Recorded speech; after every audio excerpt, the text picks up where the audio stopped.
এই ঐতিহাসিক দিনে এখন আপনাদের সামনে বক্তব্য রাখছেন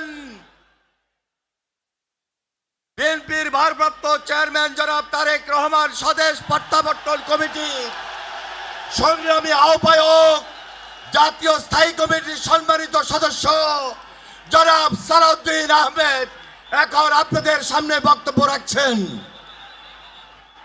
আমি বক্তব্য রাখার জন্য উঠি নাই। বিসমিল্লাহির রহমানির রহিম।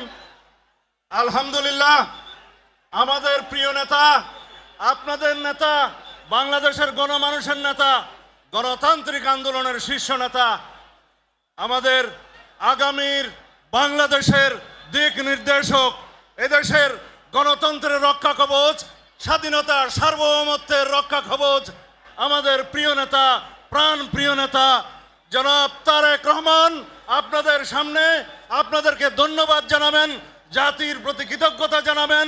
গণতান্ত্রিক সংগ্রামের মধ্য দিয়ে ফ্যাসিবাদের পতন হয়েছে, গণতন্ত্র অবমুক্ত হয়েছে, সেজন্য আপনাদের প্রতি কৃতজ্ঞতা জানাবেন।